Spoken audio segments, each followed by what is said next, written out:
I recommend people use their iPhone, they love their iPhone and all that. It's great. But at some point, let's get the photographs out and the videos off of your iPhone onto an external hard drive so that they can be saved. Without getting too complicated, you can do that on one level and still keep your iPhone just the way it is and all that. Everyone should know that. So that if you just want to keep taking pictures with your iPhone, not really think about it, there is a way that you can tell it to put all the high resolution pictures on an external drive. But what I recommend people do. And welcome my guest today, Andrew Darlow. He is from New Jersey, or New Jersey based, I should say, award-winning photographer, author, inventor, and coach.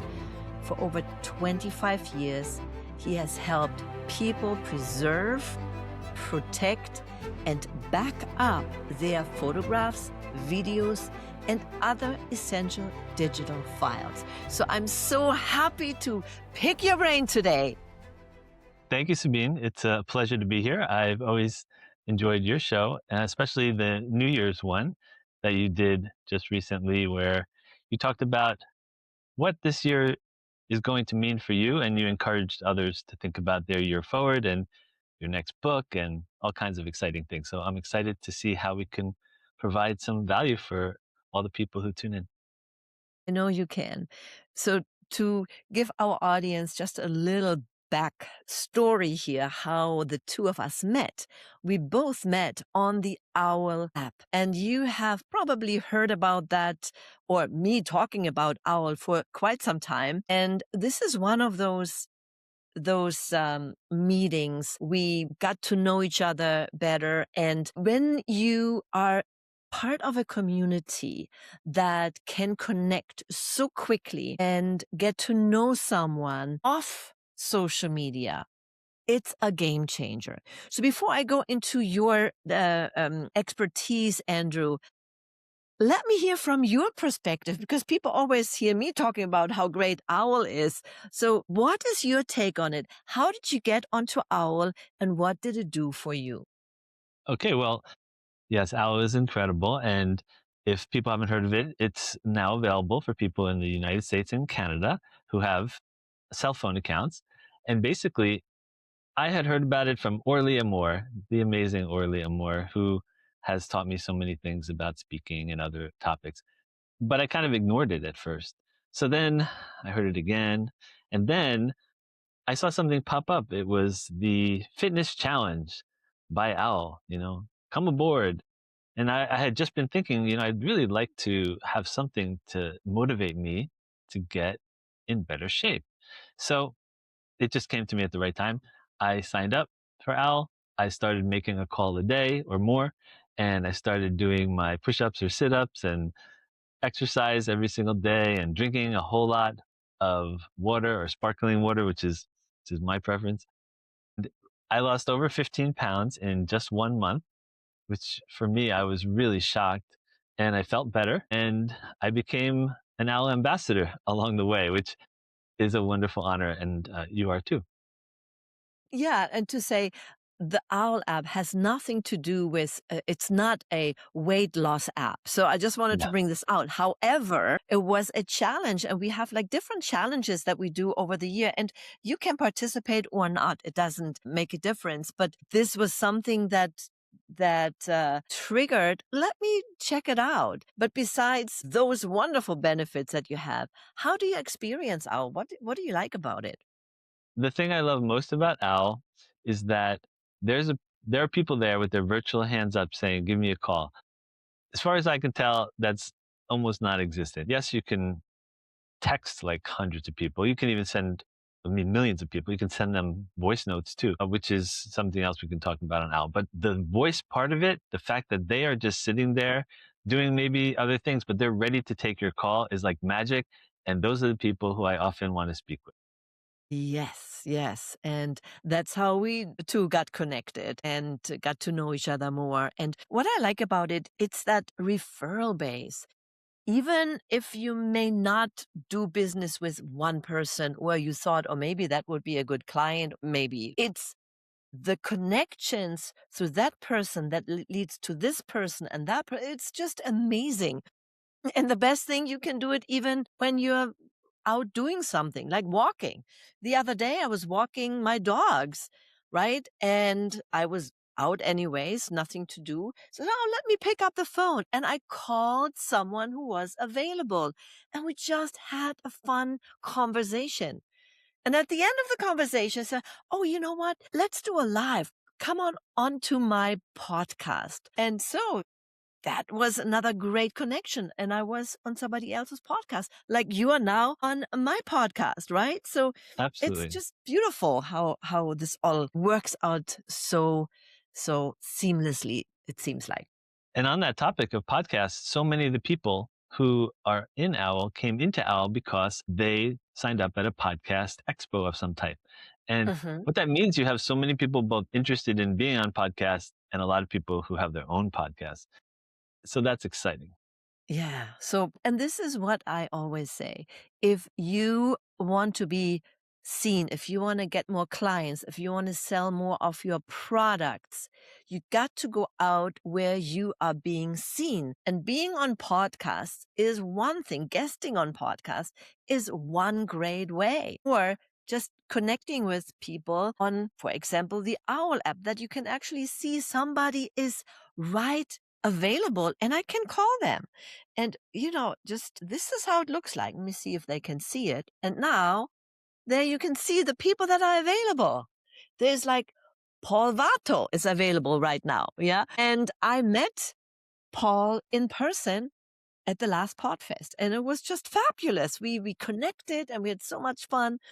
And who knows? We didn't have business together, but through him I connected through others.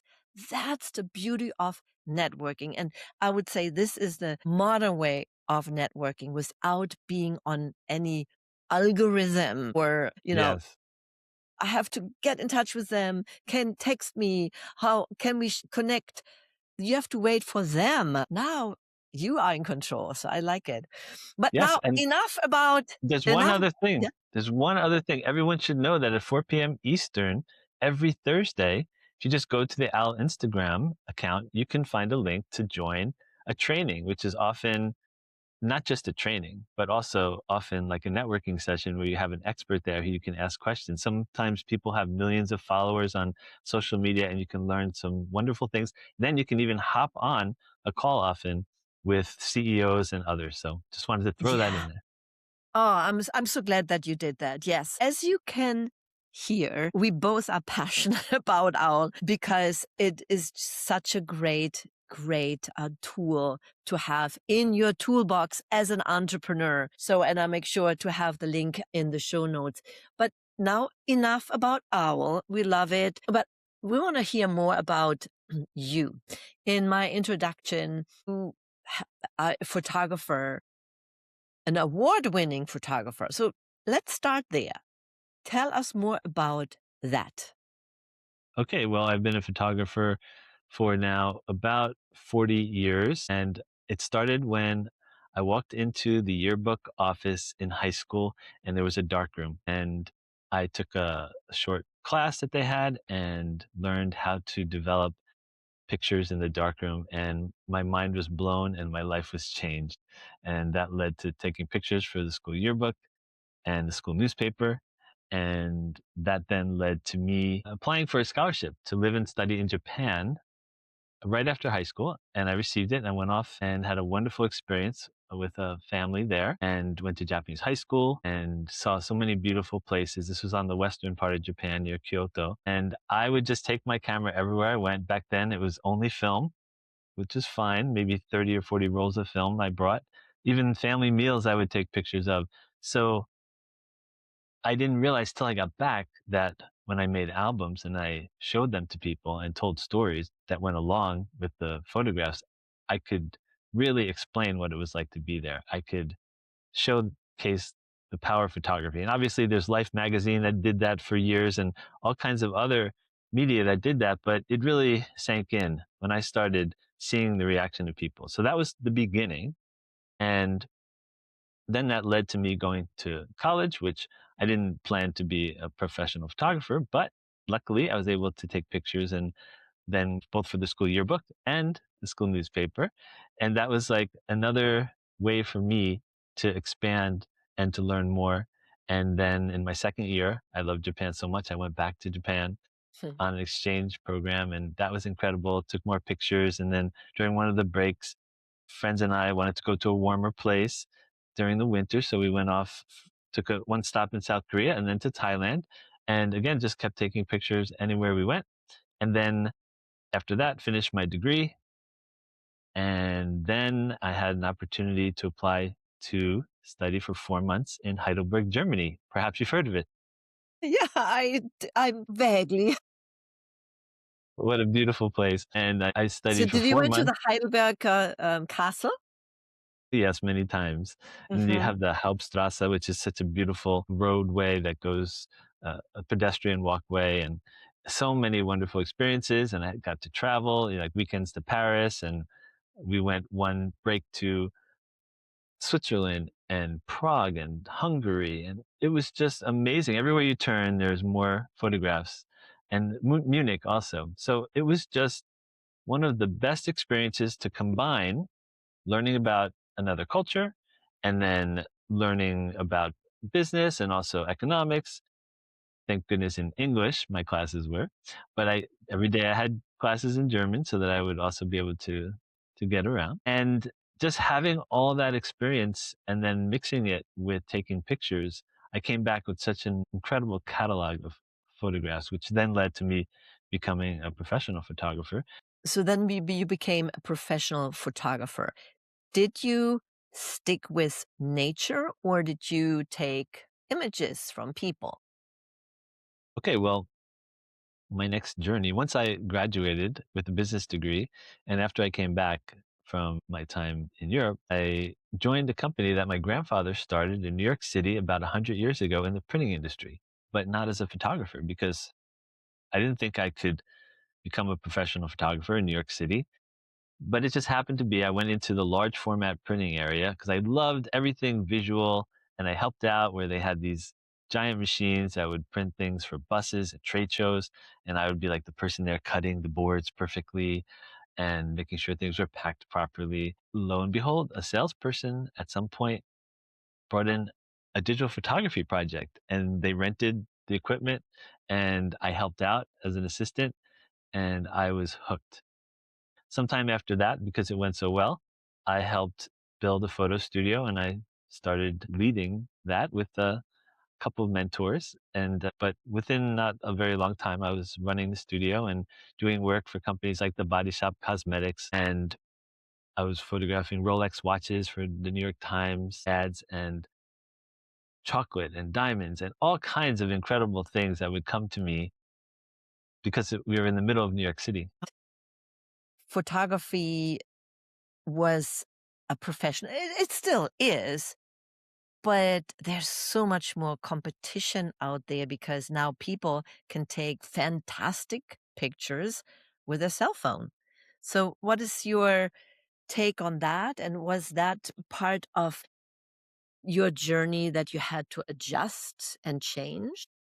Okay, since this started 1994, 5, the cell phone revolution, which I would say it was probably 2011, 12, 13. It was so many years later. So for me, it really did not impact anything. What I was impacting was the film world because up to then, everyone was shooting film. This was a digital photography amazing system, which is a German Sinar 4 by or Swiss, sorry, Sinar 4 by 5 view camera with a special back on it. So the whole system was very specialized, and it's sort of like what cell phones are today. That was basically what the technology was. It was such a major shift Mm. forward that you could take pictures in a studio setting, have them pop up without all those steps of taking the picture, waiting for the film to develop, et cetera, and then scanning it in. The competition really wasn't an issue. We were more the competition. So that was great for a long time. And then more and more studios started putting in digital photography equipment, and then it became more competitive. But by then, I was already off on my own on my next adventure. You know, that moment when you know your stuff, but the second you hit record or someone says, introduce yourself, your mind goes blank. Yeah, been there. That's exactly why I created the Confident Speaker Accelerator. In a short time, you'll stop rambling, stop shrinking, and start speaking with calm confidence on Zoom, on camera, on stage, and in sales conversations.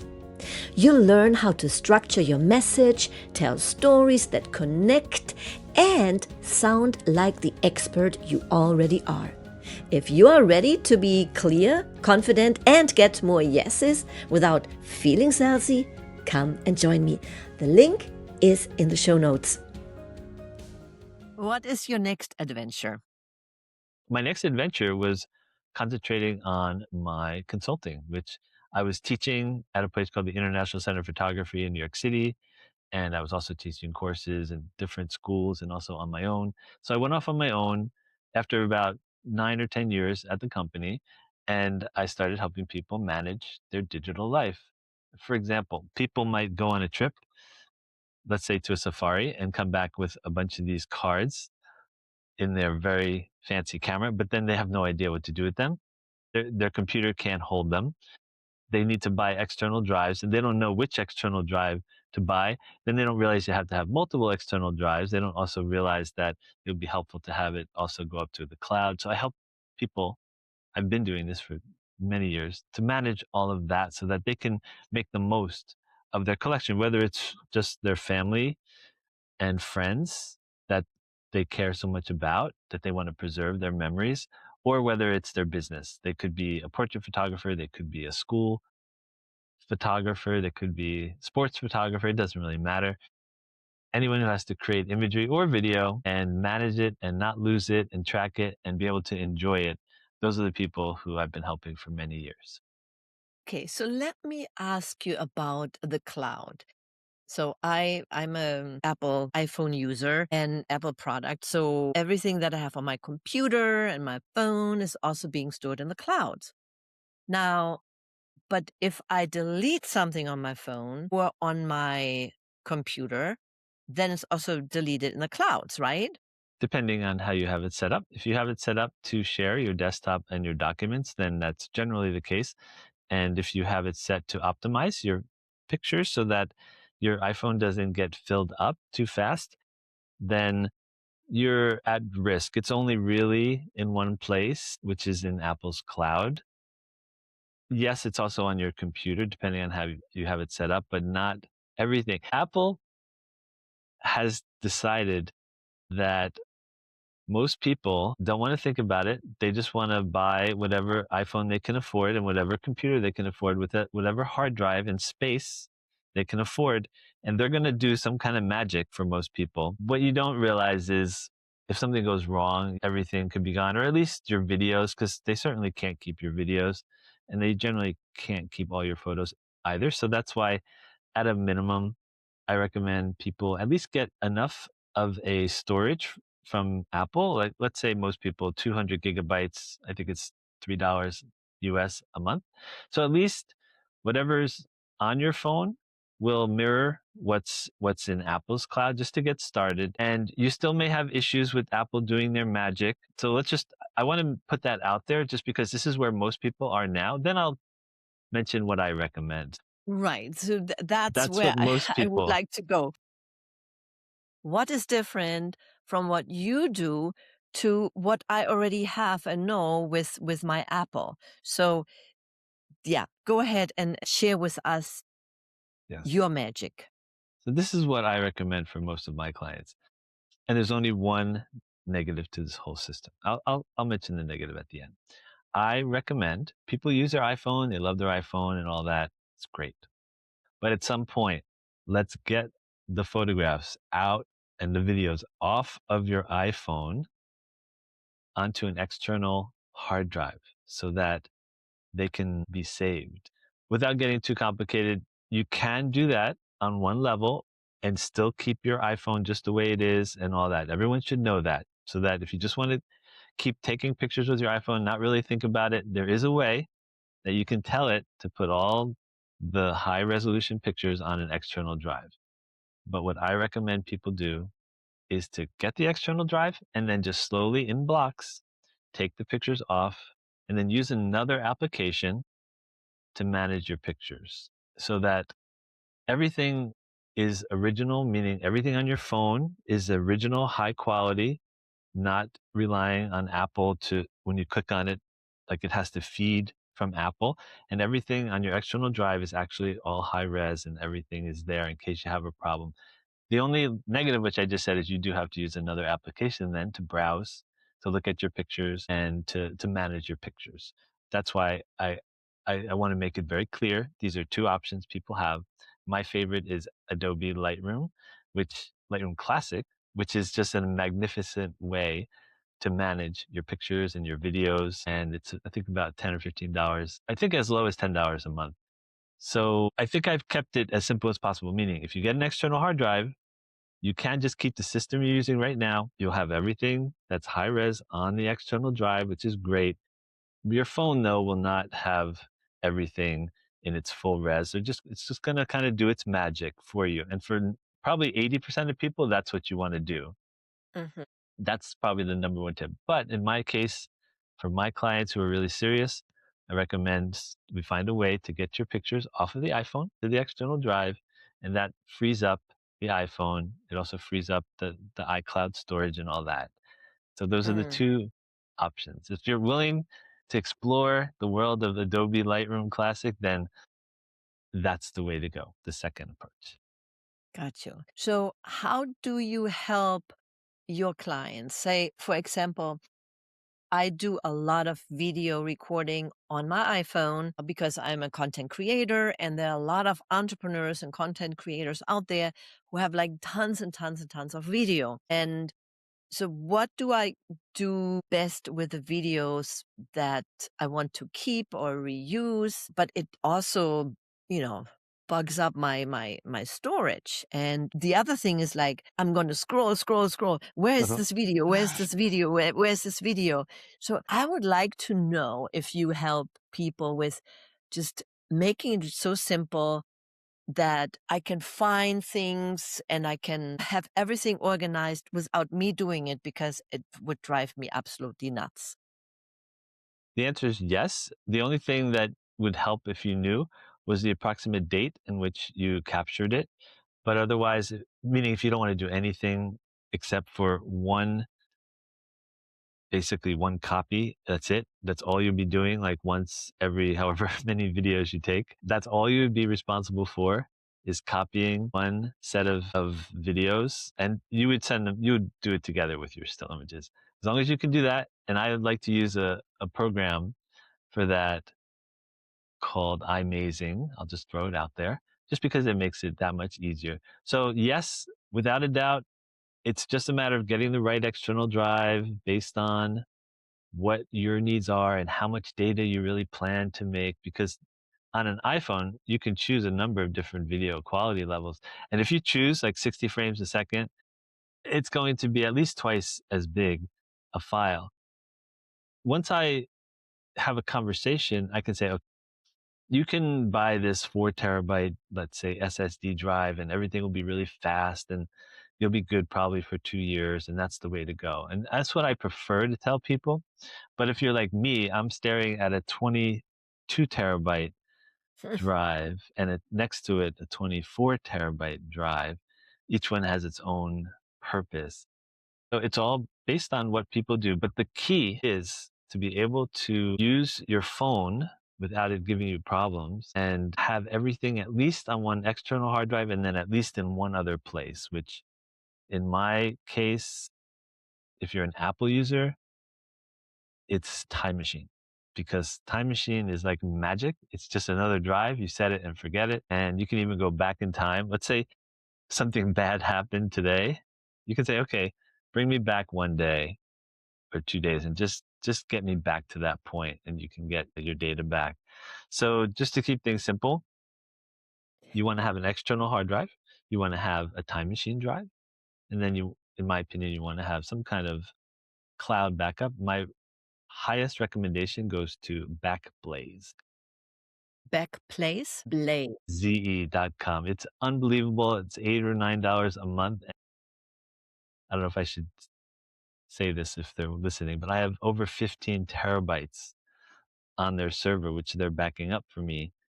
And that's a lot of data for $8 or $9 a month. And it's just extra security. And many of my clients have been saved because something wrong happened. Sometimes it's not just something happened to one drive, something happened to the second drive as well. And then there you are. There's your third one. And they will even ship you a hard drive. In fact, they'll ship you multiple hard drives. You just pay for shipping. And then when you send it back, they'll give you the money back for the drives. Oh, wow. That's pretty cool. They send you the hard drive and you just pay what was, $10 Just the a shipping. month. Yeah, yeah. Yes. Yeah, that too. For having like 15 terabytes, which is like a lot. Yeah, that's a very good thing. So who is your ideal audience? So I'd say there are two people. I wear kind of two hats. I wear three hats. One is as an inventor. I'll just mention that briefly because it's really quick and it's something I love to do. I invent things, but one in particular is a custom bubble bag called the gallery pouch. And so in this case, customers would be people who need to protect artwork or anything. If they want to keep their heirlooms, framed prints in a basement, let's say, and they want it to be waterproof, these are perfect for that. Or anytime someone wants to move, they can put different types of artwork, whether it's canvases or framed artwork. And it's helped many, many people, and they're available up to like the size of a large screen TV, and people can just order them online. So Now make that's sure that I have all your links in the show notes, so if people want to learn more. sure. Yeah, it's called the gallery pouch. So apart from that, I have what I just talked to you about. I help people manage their whole digital life from their phones to their computers to the online backups, also battery backups. So, for Mm. example, if you had like 1,000 people on the call right now, you may want to go the extra step and make sure everything that's connected to the internet, and also if you're using an iMac versus just a MacBook Pro, let's say, anything that plugs into the wall that you're relying on, you can have a battery backup very affordably. And that's something that I really enjoy telling people about because sometimes you really do not want to lose your connection, which it happens. So Yeah, that's something I it like to throw happened to in. me too. I guess it happened to everyone at one point or another, right? Yes. And the fact is, it doesn't take a whole lot of energy to keep a router, assuming that the internet is still running in your neighborhood, to keep a router running and whatever else you need just to keep yourself going so that you can finish your your presentation or whatever it is you're doing.